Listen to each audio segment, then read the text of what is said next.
எல்லாருக்கும் வணக்கம். என்னுடைய நேம் கருணை பிரகாஷ், டீம் பில்டிங் ஸ்ட்ராட்டஜிஸ். கடந்த 10 வருஷமாக 500க்கும் மேற்பட்ட team building programme and behaviour based programme பண்ணும்போது நிறையா புரிதல்கள் ஏற்பட்டுச்சு. அந்த புரிதல்களை நிறையா பேருக்கு நம்ம கம்யூனிட்டியில் ஷேர் பண்ணிகிட்ருக்கேன். அந்த மாதிரி இன்றைக்கி கம்யூனிட்டியில் நம்ம எஃப்எஸ்பி கம்யூனிட்டியில் தொடரக்கூடிய ஒரு ட்ரெயினர், இன்ஸ்பைரிங் பண்ணக்கூடிய ஒரு யங் ட்ரெயினர் அரவிந்த். அவருக்கு உண்டான எக்ஸ்பீரியன்ஸ்லேருந்து கிடைச்ச அனுபவங்களோடு சில கேள்விகளை என்கிட்ட கேட்குறாரு. அதுக்குண்டான ஆன்சராகத்தான் இது இருக்க போகுது. ஹாய் சார், நான் ட்ரைனிங்ஸ் எடுக்கும்போது என்கிட்ட பார்ட்டிசிபெண்ட்ஸ் கேட்குற ஒரு மெயினான கேள்வி என்னென்னா, சார் எனக்கு பர்சனல் லைஃப்லேயும் சரி, ஒர்க் லைஃப்லேயும் சரி, எனக்கு திடீர்னு கோவம் வருதா, டக்குன்னு கோவம் வருது, இதை நான் எப்படி கண்ட்ரோல் பண்ணணும்னு கேட்குறாங்க சார். ஸோ உங்களுக்கும் இதே மாதிரி கேள்விகள் வந்திருக்கும். இதை நீங்கள் எப்படி ஃபேஸ் பண்ணீங்க, இதுக்கான டிப்ஸ் என்ன கொடுத்தீங்க? நிறையா பார்ட்டிசிபெண்ட்ஸு தன்னுடைய ஃபேமிலி மெம்பர்ஸ் கூடவும் சரி, கம்பெனியில் ஒர்க் பண்ணுற கூடவும் சரி, ஏதாவது ஒன்று சொல்லும் பொழுது கோவப்பட்டு பேசுகிறாங்க. இதை எப்படி ஹேண்டில் பண்ணது அப்படிங்கிற கேள்விகள் நிறையா டைம் எனக்கு வந்திருக்கு. ஸோ மெயினாக நான் சொல்லக்கூடிய டிப் என்னென்னா, பாஸ், ப்ரீத், ரெஸ்பாண்ட் அப்படிங்கிற PBR டெக்னிக் சொல்லுவோம். அதற்கு முன்னாடி நாம் புரிஞ்சுக்க வேண்டியது கோவம்னா என்னங்கிறது. அதாவது அறியாமை மற்றும் இயலாமையினுடைய வெளிப்பாடு தான் கோவம். இதை டீப்பாக புரிஞ்சுக்கிட்டு நாம் அந்த PBRல ஒர்க் பண்ணும்போது கோவத்தை ஹேண்டில் பண்ண முடியும். மனிதனாக பிறந்தால் எல்லாருக்குமே கோபம் என்பது ஒரு இயல்பு. அப்போ தான் மனுஷன் அப்படிங்கிறதுக்கு உண்டான ஒரு அடையாளம். அந்த கோபம் வரக்கூடிய அந்த சூழ்நிலையை ஹேண்டில் பண்ணக்கூடிய அளவுக்கு நாம் தயாராகிட்டோம்னா நாம் அடுத்தடுத்த கட்டத்துக்கு போக முடியுது. ஒரு எக்ஸாம்பிளுக்கு, ஒரு 2 வயசு குழந்தை இருக்குது. அந்த குழந்தை தெரிஞ்சோ தெரியாமலையோ உங்களை எட்டி உதச்சிருச்சு, நீங்கள் அதை பார்க்குறீங்க. இப்போ அந்த நேரத்தில் நீங்கள் கோவப்படுவீங்களா? இல்லை சார், அது குழந்தை, அதனால கோவம். ஸோ அப்போ உங்களுக்கு நல்லா தெரியுது உங்களுடைய மெச்சூரிட்டி இவ்வளோ, அந்த குழந்தைக்கு இவ்வளோ தான் தெரியும்னு ஆழமாக நம்புறீங்க. அதனால உங்களுக்கு கோபம் வர்றதில்லை. இதுவே ஒரு மேனேஜரோ இல்லை ஃபேமிலி மெம்பர்ஸோ அவங்கள நம்ம ஈக்குவலாக பார்க்குறோம். இன்னும் சொல்ல போனால் அவங்கள மேலேயா பார்க்குறோம், நமக்கு மேலேயா பார்க்குறோம். அப்போ அவங்க நம்மளை ஏதாவது ஒரு விஷயம் பண்ணும் பொழுது நம்மளால அதை ஏற்றுக்க முடிய மாட்டேங்குது. எப்படி அவங்க சொல்லலாம் அப்படிங்கிற, எப்படி மேலே இருக்கிறவங்க சொல்லலாம், எப்படி நமக்கு ஈக்குவலாக இருக்கிறவங்க சொல்லலாம் அப்படிங்கிற நம்மளை பற்றியான ஒரு புரிதல் இல்லைங்கும் போது அந்த கோபம் வந்துடுது. ஸோ முக்கியமாக அந்த அறியாமை அப்படிங்கிறது பார்த்தீங்கன்னா, இதுதான் அறியாமை. எனக்கு நான் பண்ணுறது கரெக்டு, இல்லை நான் சரியான பாதையில் தான் போயிட்டுருக்கேன் அப்படிங்கிற ஒரு தெளிவு வரும்பொழுது கோபத்தை ஹேண்டில் பண்ண முடியும். இன்னொன்று இயலாமை அப்படின்னு சொன்னோம். இப்போ உங்ககிட்ட ஒரு ஸ்கில் இல்லை அப்படிங்கும்போது, அந்த ஸ்கில் இல்லையே, இது கூட பண்ண மாட்டே அப்படிங்கும்போது உங்களுக்கு கோபம் வரும். அப்போ உங்களுக்கு இன்னொரு தெளிவு வருது, எனக்கு ஸ்கில் இல்லைன்னு தெரியுது, அந்த ஸ்கில்லுக்காக நான் ஒர்க் பண்ணுறேன்.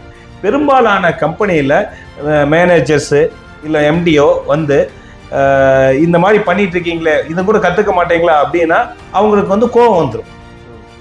அந்த டாஸ்க்கை அந்த நேரத்தில் பண்ணியிருக்க மாட்டாங்க, அதனால கோவம் வந்துடும். இப்போ அந்த நேரத்தில் அவங்க புரிஞ்சிக்க வேண்டியது, எனக்கு அந்த ஸ்கில் இல்லை, அந்த ஸ்கில்லுக்காக நான் ஒர்க் பண்ணுறேன். டெய்லியும் 1 hour அந்த ஸ்கில்லுக்காக நான் ட்ராக்கிங் பண்ணிட்டு இருக்கேன், டெய்லி அந்த ஒர்க் பண்ணுறேன் அப்படிங்கிற ஒரு தெளிவு இருந்துச்சுன்னா, மேடம் நான் கற்றுட்ருக்கேன், இன்னொரு மாதத்தில் கற்றுக்குவேன் அப்படின்னு சொல்கிற அளவுக்கு அவங்களுக்கு தைரியம் வந்துடும். இப்போ அந்த இயலாமை அப்படிங்கிறது தான். அந்த இயலாமை அவங்களுக்கு இருக்குது. அந்த இயலாமையை புரிஞ்சுக்காம என்கிட்ட எப்படி சொல்லலாம் அப்படிங்கிறதுனால வரக்கூடியது தான் அந்த கோபம். எனக்கு ஒரு விஷயம் தெரியல, அது என்கிட்ட இயலாமல் இருக்குது, அதை நான் டெவலப் பண்ணுறேன். ஒன்று டெவலப் பண்ணி பார்க்கும்போது ஒரு கட்டத்துக்கு மேலே நமக்கு அது செட் ஆகாமல் இருந்துச்சுன்னா வேறு என்ன டெவலப் பண்ண முடியுமோ, அது நம்ம கப் ஆஃப் டீ இல்லை அப்படின்னு புரிஞ்சுக்கிட்டு நாம் என்ன டெவலப் பண்ண முடியுமோ அந்த பாதையில், அந்த துறையில், அந்த விஷயத்தில் டெவலப் பண்ணணும். ஸோ நம்ம பிடிக்காத ஒரு விஷயத்தை செஞ்சாலோ இல்லை தெரியாமல் செய்யாமலே இருந்தாலோ அந்த இயலாமையில் போய் மாட்டிக்குவோம். சூப்பர் சார், எனக்கு இப்போ ஒரு கிளாரிட்டி கிடச்சிச்சு. பட் அந்த PBR, பாஸ், ப்ரீத், ரெஸ்பாண்ட், இந்த டெக்னிக்கை நான் எப்படி இம்ப்ளிமெண்ட் பண்ணுறது, இம்ப்ளிமெண்ட் பண்ணால் எனக்குள்ளே என்னென்ன சேஞ்சஸ் நடக்கும் அப்படின்றத டீட்டெயிலாக சொன்னீங்கன்னா இன்னும் நல்லாயிருக்கும் sir. P pause, B breath, R for respond. இப்போ கோவம் வந்த உடனே நம்ம வெளியே தள்ளிடுறோம். அதுதான் ரியாக்ட் அப்படின்னு சொல்கிறோம். அது சண்டைகளுக்கு உண்டான ஒரு ஆரம்பமாக போகுது. இப்போ கோவம் வந்த உடனே சரி என்ன நடக்குது அப்படிங்கிறதுக்காக நாம் கொஞ்ச நேரம் அமைதியாக இருக்கிறது தான் பாஸ். பெரும்பாலான சண்டையை அவாய்ட் பண்ணணும்னா பாஸ் பண்ணிவிட்டு கொஞ்சம் நேரம் அமைதியாக ஒரு 5 நிமிஷம் பேசாமல் இருப்பேன் அப்படின்னு நினச்சிட்டிங்கன்னா அந்த சண்டையை அவாய்ட் பண்ணிடலாம். நிறையா நேரங்களில் என்னுடைய லைஃப்பில் நடந்த விஷயங்களும் இது. ஒவ்வொரு கணவன் மனைவிக்குள்ளேயும் வரக்கூடிய சண்டைகளில் அமைதியாக இருந்தாலே அது கொஞ்சம் நேரத்தில் சரியாக போயிடும். அப்போ பாஸ் அப்படிங்கிறது ஒரு மேனேஜர் திட்டுறாரு, இல்லை நம்ம கொலீக்ஸ்குள்ளே சண்டை வருது அப்படின்னா டப்புன்னு ரியாக்ட் பண்ணாமல், ரியாக்ட்னா எப்படி என்னை திட்டலாம் அப்படிங்கிற அந்த வார்த்தைகளை யூஸ் பண்ணாமல் பாஸ், ஒரு 10 செகண்ட் 15 செகண்ட் பாஸ், அமைதியாக இருக்காது. இதுதான் அந்த ஃபஸ்ட்டு பண்ணுறது. கோவம் வந்து திருப்பி பேச வேணாம்னு சொல்ல 15 செகண்ட்லேயே உங்களுக்கு வந்து ஒரு புரிதல் வந்துடும். அதனால நீங்கள் கோவப்பட மாட்டீங்க. செகண்டு ப்ரீத் அப்படின்னு சொல்கிறது கொஞ்சம் அந்த சைடு இருந்து வந்துட்டு கொஞ்சம் மூச்சை இன்ஹேல் எக்ஸ்ஹேல் அப்படிம்பாங்க. இது எதுக்கு பண்ணுறது அப்படின்னு பார்த்தீங்கன்னா, நம்ம நிதானமாக இருக்கிறதுக்கு பண்ணுறது. கோவம் வந்தோடனே தடுமாற்றம் ஆயிடும், ஆன்சைட்டி அப்படிங்கிற படபட பாகு என்ன பண்ணுறதுங்கிறது தெரியாத ஒரு சூழ்நிலைக்கு நம்ம தள்ளிடுவோம்.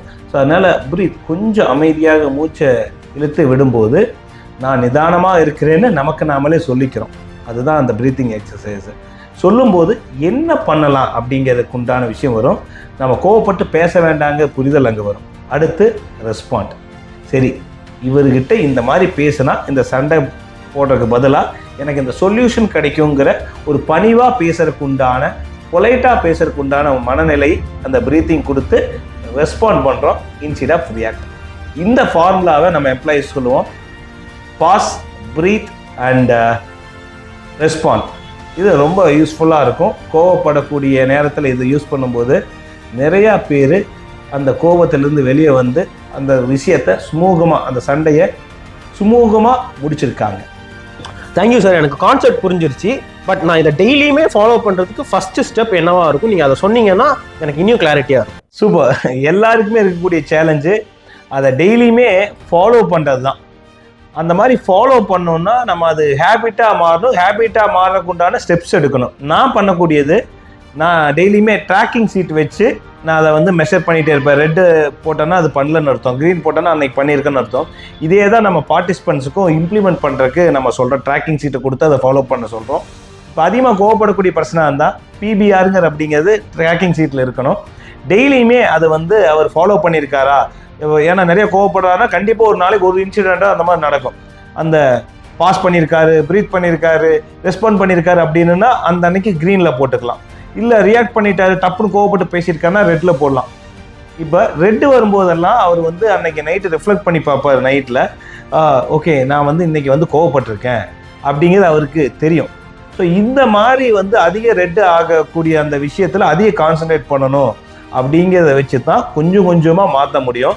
இது புரிஞ்சால் மட்டும் மாற்ற முடியாது. அதுக்கு தான் நம்ம என்ன பண்ணுறோன்னா ட்ராக்கிங் சீட்டை, ஹேபிட் ட்ராக்கர் அப்படிங்கிறத இம்ப்ளிமெண்ட் பண்ணியிருக்கோம். இது நிறையா கம்பெனிஸில் நான் கொடுத்து அவங்களை இம்ப்ளிமெண்ட் பண்ண வச்சுட்ருக்கேன். கோவத்தை குறைக்கணும் அப்படின்னா, கோவம் வரக்கூடிய சூழ்நிலையில் என்ன பண்ணுறோம் அப்படிங்கிறத ரிஃப்ளெக்ட் பண்ணி பார்க்கணும் நைட்டு. அதுக்கு சப்போர்ட் பண்ணுறது ட்ராக்கிங் சீட். ஸோ நீங்களும் ட்ராக்கிங் சீட்டை யூஸ் பண்ண பாருங்கள். So it will give lot of value. Thank you so much for the clarity sir. இந்த டாபிக் எனக்கு இப்போவே ரொம்பவே அண்டர்ஸ்டாண்ட் ஆகிடுச்சு. இதே மாதிரி பல டாபிக்ஸில் எனக்கு கொஸ்டின்ஸ் இருக்குது. அந்த கொஸ்டின்ஸோடு நான் உங்களை சந்திக்கிறேன். நன்றி, வணக்கம். தேங்க்யூ அரவிந்த். நிறைய கேள்விகள் கேட்டீங்க. எனக்கும் இன்சைட்ஃபுல்லாக நிறைய டீப்பாக இருந்து பேசுகிற மாதிரி இருந்துச்சு. நிறைய கேள்விகள் இருக்குன்னு சொல்லியிருக்கீங்க. அடுத்த வீடியோவில் சந்திப்போம். Thank you once again. நன்றி, வணக்கம்.